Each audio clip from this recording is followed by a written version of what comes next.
Welcome to Binge Watchers, where we talk about the stories and characters we love and the shows they live in. My name is Ron, and let's talk about Season 1 of the Netflix original, Dark. This is a very difficult show to talk about without spoilers. I'm not sure exactly how I'm gonna do that, so I'm starting off this video as spoiler-free.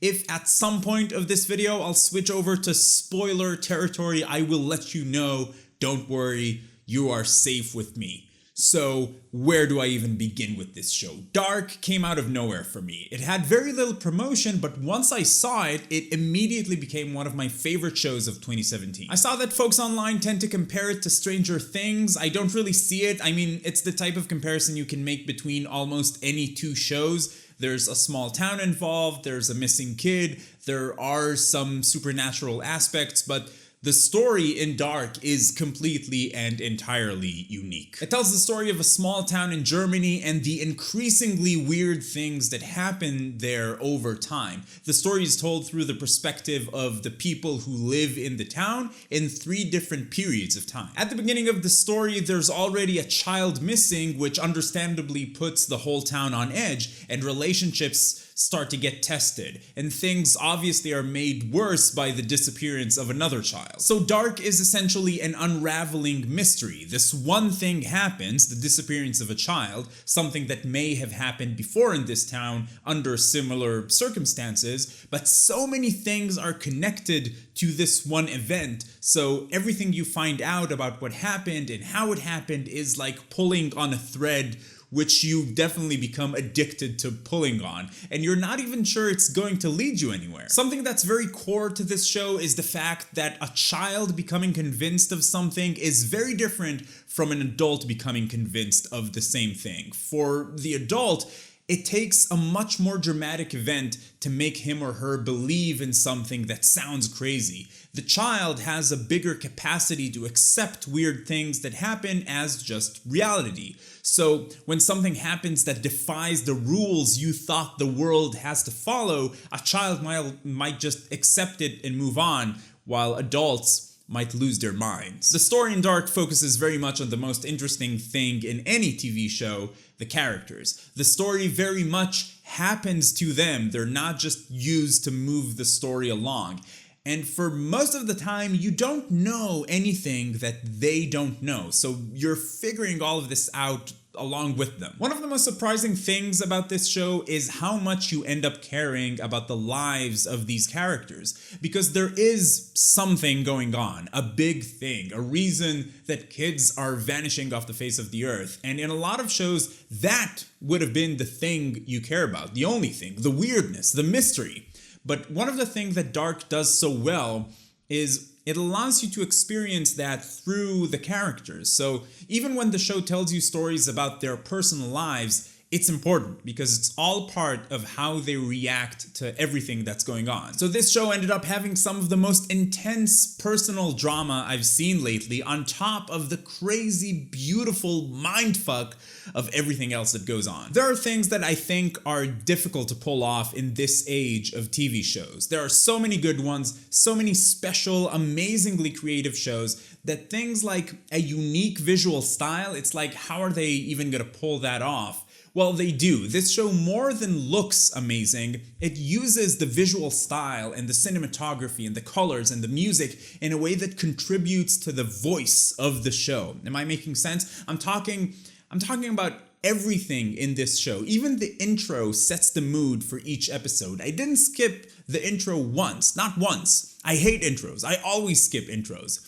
Not while watching this show. Okay, so I'm going to give you my bottom line about this as if you didn't guess it already, and then I'm going to go into some spoilers, just a little bit. So, bottom line, should you watch it? Yes, watch it with your face. Just be careful, because after watching this show, you might not even know where your face is. So hold on to your face while watching this show. It's a beautiful cinematic experience filled with engaging characters and a story that will leave you asking questions in the best possible way. I was intentionally very vague up until now because the best way to enjoy this show and experience it is by walking into it knowing as little as possible about it. Just go watch it. And now for a little bit of spoiler talk. So 3, 2, 1, let's do it. I'm always fascinated by how shows tackle time travel. Every show does it just a little bit differently. Some shows try to make sense of it, some shows don't. In Dark, they basically say the laws that govern nature are different than what you thought. Time travel wasn't invented, it was discovered and harnessed. And now in the background of everything that goes on in the show, there's a war for control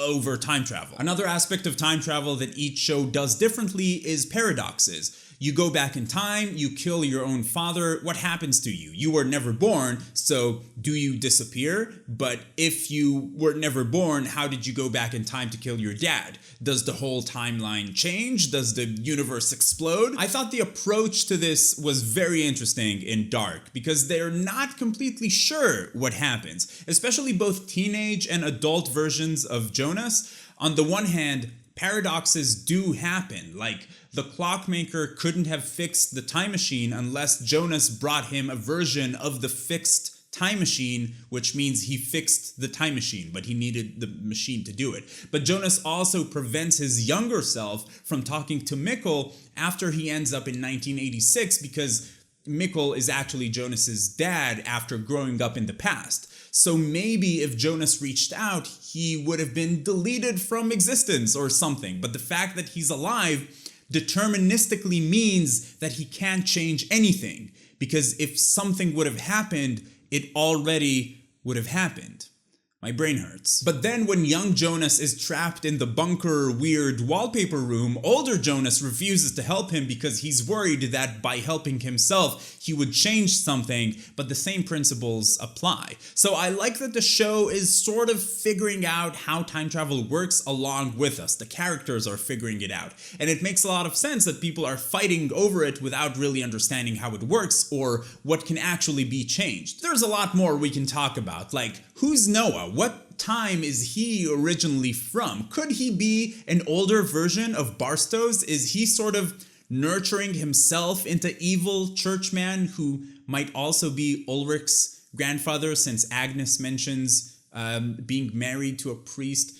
I'm done for now. If you're going to be talking about spoilers, please use spoiler tags in your comments. And if you like this video, please give it a thumbs up. It really helps out a lot. And you can find me on Twitter, on TV Time, Instagram. You can join our Discord server where we chat about TV, and it's a lot of fun. Links to everything in the description down below. And if you're finding Binge Watchers for the first time, welcome. I'd like to invite you to join the Binge Watchers community. Come talk about TV with us. It's a lot of fun. Subscribe to the channel. But in any case, keep binging, and I will see you in 33 years.